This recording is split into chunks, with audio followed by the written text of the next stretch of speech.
Hey guys, this is Jsnow with 5-Man Heroic Scarlet Hole's boss guide.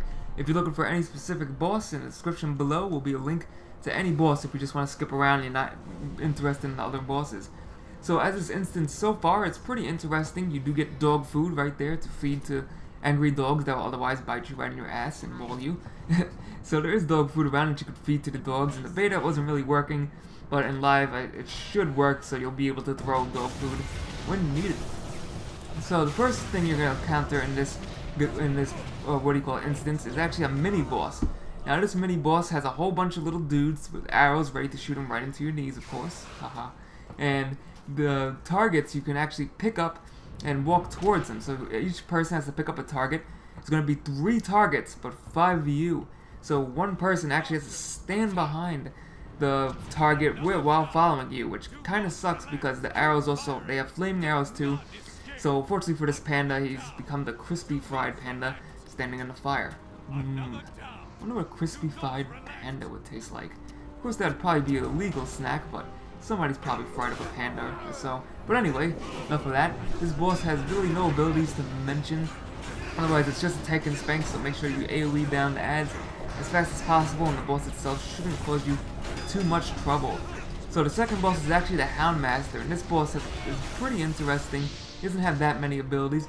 So what you want to do is clear the first pack of ads and walk to him. Don't worry about the hounds around, you don't have to actually walk in circles and kill them. Should be fine. So he's going to actually send the dogs after you, of course.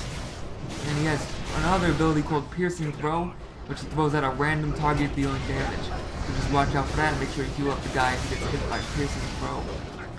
And what he's going to do is there's going to be dogs all around the pit watching you, and he's going to call his dogs on your ass. So these dogs are actually going to come out of the side at random. So as the tank, which I'm doing right now, you want to be prepared. You want to pay attention to the dogs around you and actually move your camera out. Right here, I didn't actually. The camera was being very annoying during this whole entire instance one. So if you can pan your camera out, that will actually help you out a ton, so you know which direction the dogs are coming from.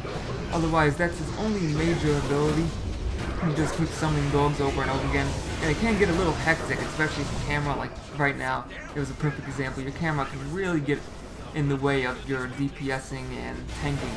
Just make sure as a tank you're rounding up all the dogs, and whoever gets hit by Piercing Throw, just heal them up to full. Pretty simple fight, nothing too crazy. But the next fight is actually going to be really insane, and will definitely, I know in this pandemic I'll definitely have a lot of laughs on the next boss fight. Otherwise, the boss starts to panic, and then the little puppies around, all the little cute little puppies that we just beat the living crap out of, they're gonna come at him and eat his flesh, kill him, tear him into pieces, and the dog just ate him alive. So that was pretty brutal, but necessary. Now the next boss, Armsmaster Harlan, is actually probably the hardest boss in an instance, but also the easiest at the same time. So it does look like the same boss as, I forgot his name, in Armory in the original, but do not be fooled like I did.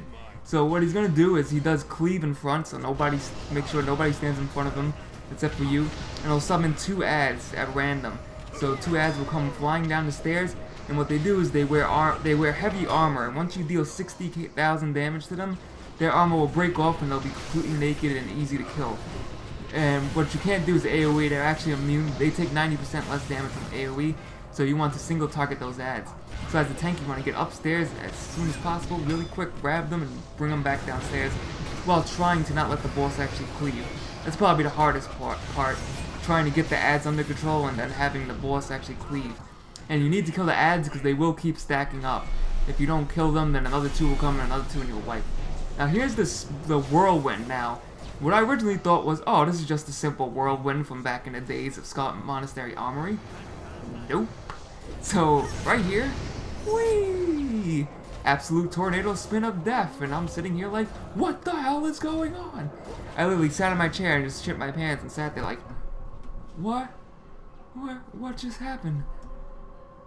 Huh? So what that actually is these little blades of light whirlwind tornado. So in order to avoid that, it actually goes in a pattern. So here's the boss again, and now watch closely to what I do. He's actually going to do a heroic leap right there, really quickly to the middle. That's how you know he's going to whirlwind. You need to grab, if you're the tank, grab the ads as quickly as possible and run up the stairs. Now you just want to run to the top of the stairs and take a look at which way he's going. So this time he's going to go to the right, so jump down. Whichever way he goes, just jump down. He's actually going to do the complete circle around and then come back down to the middle. Once he comes back down to the middle, go right back up. And as you can see, it's as simple as that. Now a lot of people aren't going to understand that, and there's going to be tons and tons of wipes that I'll be laughing at for sure, of people just getting obliterated by that awesome move. But that's all it really is go up. Once he comes up, you go down. He'll go down, then you go up. Just think of that pattern and you should be pretty good to go. So the only real challenge other than that, once you have that down, is the tank trying to get the ads. So this is not the best example of getting the ads. I'm pretty damn sloppy in this video trying to pick up the ads because I was just, the tornado thing was just like, run! And that's all I was focused on pretty much during the whole fight. Another tip is when he's done with the tornado, make sure when your tank pops some cooldowns because he does hit pretty hard, and after the tornado mess, that's when you should save your cooldowns for. So now we're going to go on to the next boss, which is the library part of the Scarlet Halls. Alright, so the last boss, which is in the library part, is flameweaver Colger, or whatever his name is. May have butchered it. So he has a couple of abilities that are pretty simple. Pyroblast must be interrupted. If your group doesn't seem to be using interrupts, tell them to interrupt before you go into the fight. So the last thing you want is those pyroblasts going off. He also has a buff when he starts getting at low HP, where the pyroblast will become instant cast. So at low HP, you want to start popping cooldowns, because this pyroblast will be instant cast. Now what you saw right there was his ability called Book Burner. Now I'm going to go into that when he actually uses it, because I guess in the beta the first time he used it, it actually bugged. So here's his third ability, which is Greater Dragon's Breath. He'll do a Dragon's Breath in a complete circle, so just move in a circle clockwise or counterclockwise. He doesn't seem to switch it up, so it's just one direction. Pretty simple to dodge. Now here goes the Book Burner. So he's going to actually use his Book Burner ability. So one of these shelves are going to light on fire. You'll see a little wave towards which shelf, so it's pretty easy to figure out which one's going to light up on fire. And then it's going to pulse like a fire nova.